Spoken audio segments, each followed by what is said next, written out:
Hello everyone. Without hard work, nothing grows but weeds. With this motivational thought in mind, let's begin today's chapter, today's video. We will be doing certain questions. Only 2 questions of miscellaneous exercise which are very important. Reason being the other questions are exactly on the same lines as we have discussed in exercise 12.2. So no point in repeating. You can just try by just writing the constraint. The graph practice you must have done for exercise 12.1 and 12.2 also. So no need for doing this. There are 2 questions. It's question number 5 and question number 10, which are very, very important. Reason being that there is slightly some twist in the question. So let's begin. Reading question number 5. It says an aeroplane can carry a maximum of 200 passengers. So what we know, the total capacity of the aeroplane is 200. A profit of 1000 is made on each executive class ticket. So we have 2 types of ticket. One is the executive class, the other one is the economy class. So when we have executive class, the profit is 1000, and when we have economy class, the profit is 600.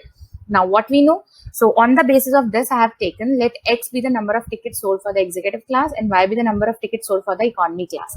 So what is the objective function? We have to maximize the profit. So what is the objective? Maximum Z is equal to 1000X plus 600Y. Reason being, I know the profit on one executive class is 1000. So it means profit on X will be 1000X. Similarly, the profit on one economy class is 600. So it means 600Y. Now, what are the constraints? The capacity of the aeroplane is 200. So it means X plus Y is less than equal to 200 because we cannot take more than 200, right? Similarly, the next line says, this line is very important. It says the airline reserves at least 20 seats for executive class. Now, what it means, minimum 20, it can be more than 20, right? So that is why we have X greater than equal to 20. Now, further, another line says, at least 4 times as many passengers prefer to travel by economy class. So if the cost of the fare for economy class is less, so it means more people will travel to economy class. So what is the number more than how much it is more? It is at least 4 times as that of executive class. So it means Y is, remember, whenever we have at least, it is greater than equal to. So what is greater than equal to? Economy class is at least 4 times that of the executive class. So that is why Y is greater than equal to 4x, right? So now, based on this, we will just write Y is greater than equal to X. Based on this, we will quickly draw our graph, and on the basis of that, we will find the corner points and plot them, right? So if we draw the graph of all the constraints, we will get this kind of thing. Shading part, everything we have done in detail. So I've just plotted the graph. So based on that, the common region, let's see, observe it more closely. The common region is a small triangle in light blue color that you can see in between, right? So we have 3 corner points, A, C and B. Point A is 20, 180. Point B is 20, 80, and point C is 40, 160, right? So these are the 3 corner points. We have bounded region. So we will just draw the table. So corner point and the objective function. So we are getting 1,36,000, 1,28,000, 68,000. So what is the maximum value? We can see the maximum value over here is 1,36,000 when we have 40 of executive class and 160 of economy class, right? Let's move on to question number 10. Moving on to question number 10, it says a toy company manufactures 2 types of dolls. So now we have dolls. So one is doll A, another one is doll B. So now what says that the combined production level should not exceed 1200 unit dolls per week. It means we have to manufacture total of 1200. So if I take X of type A and Y of type B, it means X plus Y should be less than equal to 1200, right?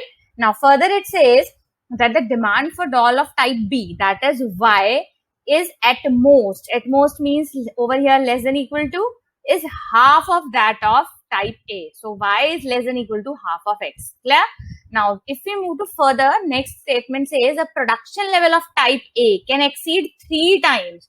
So exceed means it is more. So what is more? X is more. How much? 3 times Y, at most 600 units. It means X minus 3Y less than equal to 600. As X exceeds, how much? 3 times of Y. So X is more than 3Y and at most 600 units. For not to forget, X and Y greater than equal to 0. So these were the constraints. Now what was the objective? Was company wants to make a profit of on the overall. It wants to maximize the profit, right? Now what we know that the profit we are making is 12 rupees on one type A and 16 rupees on type B. So what is the objective? Maximize that 12x plus 16y. The only difference in the question was in interpreting the constraint part, right? So let's quickly draw the graph and then we will draw the table, and that's how we will conclude this particular question. So if we draw the graph of the constraints, the shaded region will look like this. The pink portion is a common shaded region. So again, a bounded region. So we have this particular region as a bounded region, and the line passing through the origin, shading for that line will be any point on the x-axis. So over here I have taken 200, 0. So if you put it in there, it will satisfy. So shading is towards that particular axis, right? So this is the bounded region. These A, B, C, D are the 4 corner points that we are getting. 0, 0, you don't need to calculate. The answer will be you'll be getting as 0 only. So we have 600, 0. This is 1050, 150, and this is 800, 400. And you need to verify the points by solving both the equations, right?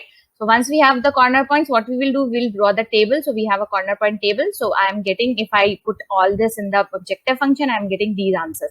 So I can see the maximum value is 16,000 over here when we have 800 of type A and 400 of type B, right? So with this, all the questions that can be there in the exam, I have completed all the questions. The rest you will do from the sample papers when you will be practicing, right? And transportation problem is not in our course, so we will not be doing question number 6, 7 and transportation problem, right? Question 6 and 7 of the miscellaneous exercise along with the transportation problem. That is not there in the course. So these are the 3 types that can be there in the exam.